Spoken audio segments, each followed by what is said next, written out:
Bible படிக்கிற கன புத்தகங்கள் இருக்கு, கரிகள் ஸ்கூல் புத்தகங்கள், அந்த புத்தகங்களையும் படிச்சுக்கொண்டே இருக்கிறேன்.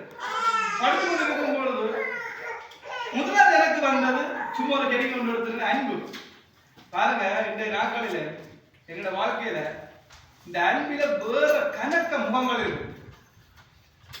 அன்பில கணக்க முகங்களை கணக்க வித்தியாசங்களை பார்க்கலாம். வேதம் ஒரு முறை ஒரு பாடி சொல்லுது, மனுஷன் ஒரு மாதிரி என்ன செய்யறார்? அன்போ, நீடிய சாந்தம், தயவு, நற்குணம், இச்சையடக்கம், சமாதானம், சந்தோஷம், அப்படி நிறைய காரியங்கள் என்ன செய்யுது வேதம் சொல்லுது. ஆனா மனுஷனிடத்துல தேவ பிள்ளையிடத்துல இருக்கிற அன்பு வித்தியாசம். ஒரு பொருள் கொடுத்தா தான் நேசிப்பினம், ஒருத்தர் தனக்காக பரிந்து பேசினா தான் நேசிப்பினம், எல்லாம் அவர் சொல்றதுக்கு எல்லாத்துக்கும் இணங்கி போனா தான் நேசிப்பினம். இது மாயமானமான அன்பு. அப்ப இதை நான் புரிஞ்சு பார்த்து நீ கேட்க எனக்கு ஒண்ணுமே செய்ய முடியல. இதை புரிஞ்சு சொன்னா சில பேருக்கு சேர்த்துலேன்னு சரி, சில பேருக்கு மெசேஜ் எடுத்தாலே செய்யல, பிடிக்கல என்ன எந்த நாள் பார்த்தாலும் இப்படி ஒரு மெசேஜ் இருக்குது. எப்படி அப்ப நான் மெசேஜ் கொடுக்க சிஸ்டர் நேர்த்துனா மெசேஜ் கொடுக்கவே எனக்கு பிடிக்கல சிஸ்டர். முதல் நாளே மெசேஜ் கொடுக்கவே எனக்கு பிடிக்கல. எனக்கு ஏன் மெசேஜ் கொடுக்கவே இல்லையா பேசாம சுழிவத்தில் போய் எங்கட சேர்த்துல அந்த சத்தியம் அறியாது, படிப்பது இல்லாத இருக்கிறாங்க. அந்த சத்தியம் விளங்காதாக்கிட்ட அதை சொன்னாலும் இங்க சொல்ற மாதிரி அங்க சொன்னாலும் அது ஒரு மாதிரி என்ன செய்யப்படும் கீழ்ப்படி பண்ணலாம் சொல்லி கொண்டு போகலாம். அந்த மெசேஜை ரெடி பண்ணேன், மெசேஜை ரெடி பண்ணி மனசை பார்த்து சொல்லி போட்டாரு வந்துட்டாரு. வேணாம் சொல்ல முடியாது, திருப்பி சொல்ல முடியாது, சில விளைவு சொல்லுவேன், சில விளைவு சொல்ல மாட்டேன். இந்த நேரத்தில் சொல்லவும் கூடாது. அப்ப நான் மருந்து இங்கே இருக்கும் பொழுதுதான் இருந்த காட்ட அந்த பாட்டை படித்து கட்டளையும் பாரத்தை வைத்து விட்டு கலங்கி தாங்க. அப்ப எனக்கு நினைச்சது இந்த கவலையை பற்றி நான் இன்றைக்கு என்ன செய்யணும் கொஞ்சம் பார்ப்போம், சொல்லுவோம். என்னடா கவலையை வச்சு கொண்டு ஒன்றுமே செய்ய முடியாது. கணவனுக்கு கூடிய அன்பா வாழ முடியாது. சிந்திச்சு பாருங்க, கவலையோட இருந்தோன்னு மனைவிட்ட கூட்டி உண்மையான அன்பை செலுத்த முடியாது. ஆண்டவர்கிட்ட கூட்டி உண்மையான பத்தி வைராக்கியம் உங்களோட வாழ முடியாது. நீங்க போலி தரமா வேஷம் தரிச்சு அந்த உலகத்துக்கு நீங்க ஒத்து வேஷம் தரிச்சு தான் நாங்க இப்ப வாழ்றோம். உலகத்துக்கு ஒத்த வேஷம். இதுக்கு காரணம் என்ன? எங்க ஆரம்பத்தில் இருக்கிற கவலைகள், கணவனை குறித்த கவலைகள், மனைவியை குறித்த கவலைகள், பிள்ளைகளை குறித்த கவலைகள், ஊழியரை குறித்த கவலைகள், சபையில் நடக்கிற நடைமுறையை குறித்த கவலைகள்.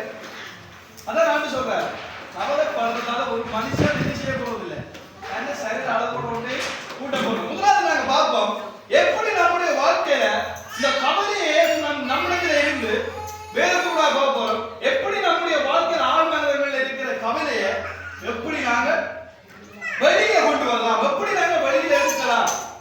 ஏன்னா அந்த கவலை இருக்க மட்டும் என்ன செய்ய ஆண்டவர் பயப்படுறவர்களே பரலோகம் போக முடியாதுங்க.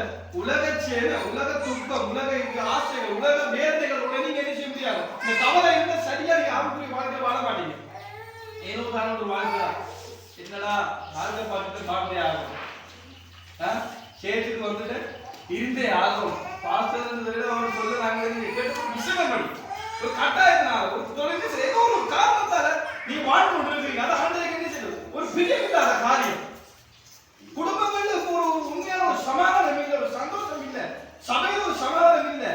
நாங்க ஆதியில நாங்க ஆராதிச்ச ஆராதனைக்கும் கூடிய கூடலுக்கும் ஆதியில நாங்க தொடக்கத்துக்கு சேர்த்துக்கு நாங்க இருந்த விதத்துக்கும் இப்ப இருக்கிற விதத்துக்கும் வேறுபாடு கணக்கு. இப்ப நாங்க செய்கிற ஆராதனைக்கு பழைய முதல் செய்த ஆராதனைக்கு வித்தியாசம் இருக்குது. இது காரணம் என்ன? ஒருத்தர் என்ன செய்கிறது கவலை. ஏதோ ஒரு விதத்தில ஒரு மனசு என்ன செய்திருக்கும் தாண்டி மதங்களால் மறக்க முடியாது. நான் சொல்றேன், கத்தைப்பேன் பாரத்தை வைத்து விடு, கலங்கி தவிக்காது அவரே ஒண்ணே. அது இப்ப 1 பேர் 5ஆம் அதிகாரம் 7ஆம் வசனத்திலிருந்து வாசிங்க. எப்படி நம்முடைய வாழ்க்கையில கவலைகளை நம்மிடத்திலிருந்து எடுத்துக்கொள்ளலாம். அதுக்கு முதலாவது ஒரு பாயிண்ட் எடுத்து வாசிங்க.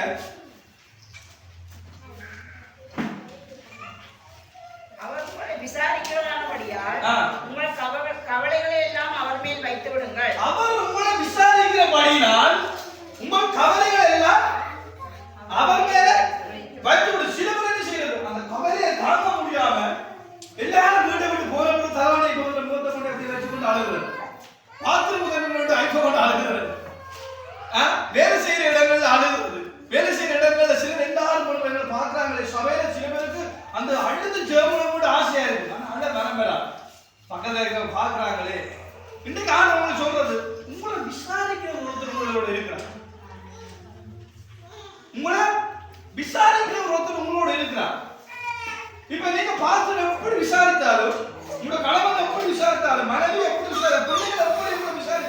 நீங்க இந்த கவலையை சொல்ல மாட்டீங்க.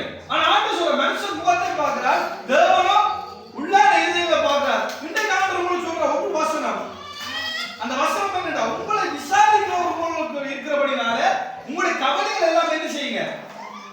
நான் எக்ஸாம்பிளுக்கு சும்மா சொல்றேன். அண்ணாளுக்கு எத்தனை பேர் தெரியும்? அண்ணாளுக்கு பிள்ளை இல்லை. அண்ணாளுக்கு பிள்ளை இல்ல.